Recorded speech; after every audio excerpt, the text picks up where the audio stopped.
Bonjour, bienvenue sur ma chaîne Studio Planète Silhouette. Je suis Marie-Josée Bouliane et je suis ravie de vous accueillir une fois de plus pour un nouveau tuto.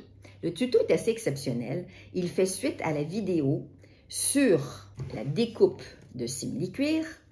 Et cette découpe, elle était suivie de quoi? De couture.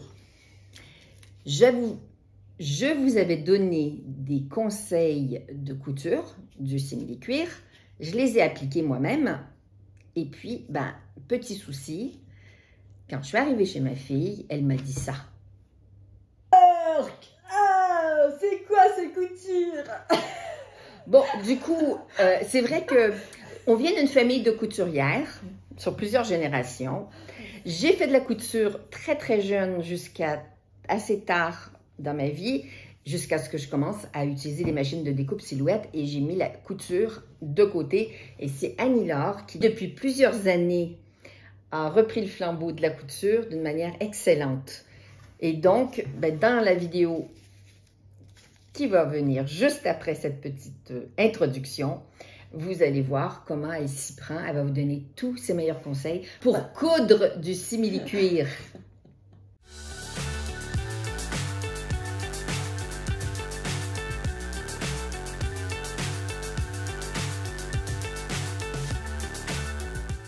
Bon, Annie-Laure, tu as vu que mes étiquettes, la couture était vraiment pas top sur mes étiquettes en simili-cuir. Puis là, je vais prendre l'avion et je veux que ça tienne, évidemment. Est-ce que tu peux nous expliquer comment toi, tu couds le simili? Le simili, il y a différents types de pieds. D'accord? C'est important puisque c'est celui qui est en contact avec le tissu, avec le simili. Donc, on a le pied à double entraînement, Oui. qui a les griffes, qui est un peu gros là, qui a les griffes dessous, qui vient attraper le tissu comme ça. C'est un pied marcheur, on peut appeler ça. OK. Vraiment, il est en même moment que l'aiguille. Il y a le pied, il existe plusieurs types quand même de qualité de pied téflon. Celui qui est vendu avec la machine est tip top. Donc celui-là, il glisse sur le tissu. Et il y a le pied rouleau, un petit peu spécial là. Il y a un petit rouleau dessous. Ça s'achète dans des petits coffrets de différents pieds. Bon, pas cher, comme ça. Voilà, sur Amazon par exemple. OK. Celui-là, il fait rouler aussi l'épaisseur du dessus. Voilà.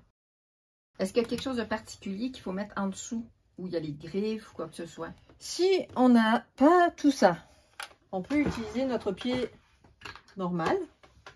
Oui. Par exemple, celui-là, bon, il a un bouton poussant, mais ça, peu importe s'il l'a ou pas. Mais notre pied standard. Et on peut mettre, par exemple, du scotch de peintre dessous. On fait bien sûr le trou au niveau de l'aiguille. Oui. Et on met ça dessus. Ça permet que le pied glisse plus facilement. Parce que finalement, le problème avec le pied standard sans scotch ou l'utilisation d'un autre pied, c'est qu'il va coller. Il colle dessus. Il colle. Et donc, la partie du dessus du tissu reste collée en haut, alors que celle d'en bas, elle avance. OK. Grâce aux griffes. Donc ils sont pas, ils ont pas le mouvement. Ils n'ont pas le même mouvement. En même temps. Et du coup, ça fait un décalage. Du coup, ça fait un décalage. Ça peut faire des toutes petites coutures. Enfin, voilà. Et les points peuvent ne pas être réguliers, comme moi j'avais. Exactement. OK, parfait. Super. Voilà. On utilise une aiguille standard, universelle, 80. Parfait. OK. Je ne sais pas ce que j'ai dessus. On met toujours, lorsqu'on met le fil dans notre machine, toujours le pied levé. Ça, c'est important. Et quel type de fil tu utilises là? Puis, type universel. Standard. OK. D'accord. En polyester. Très simple.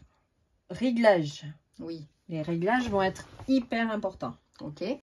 La longueur du point, c'est-à-dire l'espacement entre les points, on va l'augmenter le plus possible. Entre 4 et 5, si votre machine le permet. OK. Moi, la mienne, ce qu'elle fait, c'est qu'elle fait 4 au maximum. Voilà. 4, c'est bien. Je suis entre 4 et 5 selon les machines. OK. position de l'aiguille, ça on n'y touche pas. C'est au milieu. C'est le plus simple pour se repérer. Oui, sur la tienne. Alors que moi, il a fallu que je mette mon aiguille à droite. Sinon, ça me faisait une couture trop large par rapport au bord. Trop éloignée du bord. Non, on met son aiguille au milieu. D'accord, ma fille. On met son aiguille au milieu parce qu'on a des repères. Alors, tac, moi j'aime bien celui-là de pied. Avec le simili. Ok, donc là, tu choisis celui qui est en téflon. Ouais.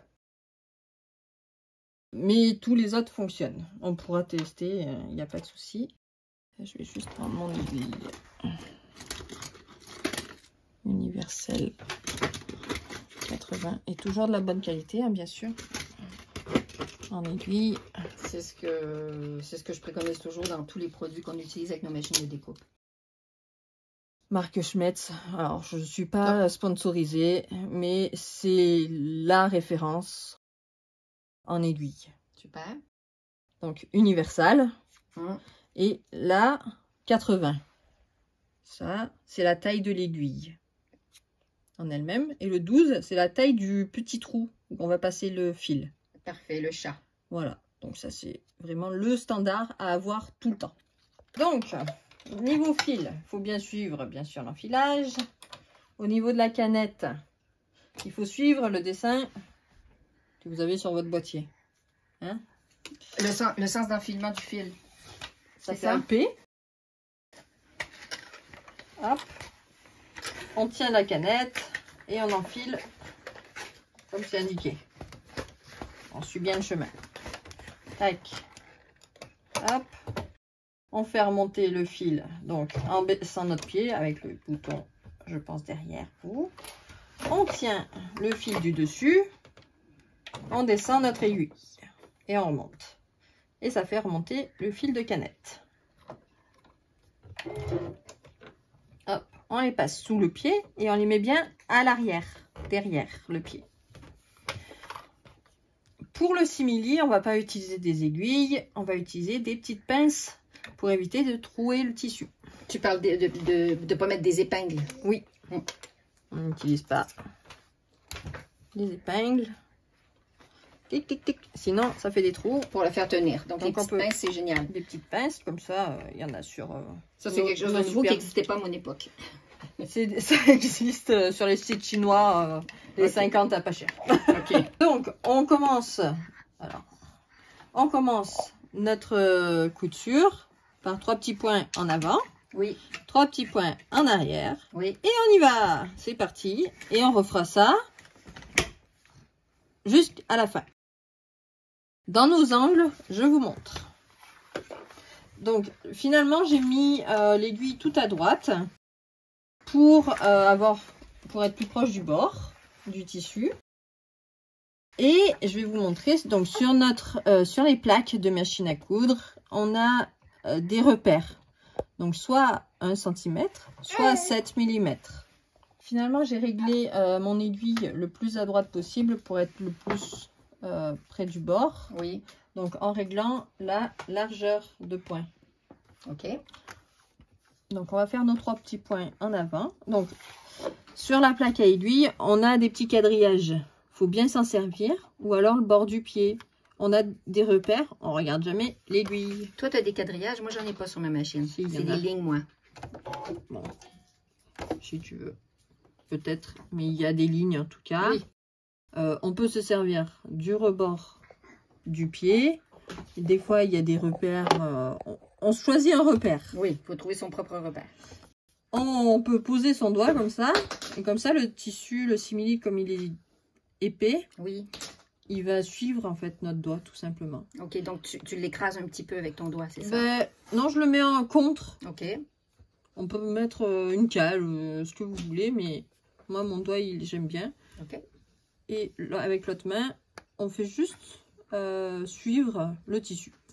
L'accompagner. L'accompagner. Ok. On pousse pas, on tire pas, on l'accompagne. Ok.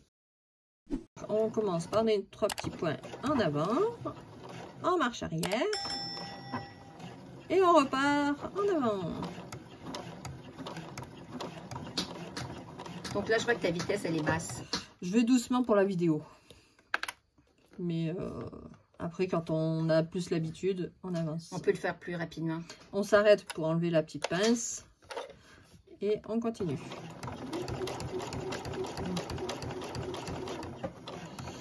Quand on arrive proche de l'angle, hop, un point. Oui. Hop, on soulève notre pied.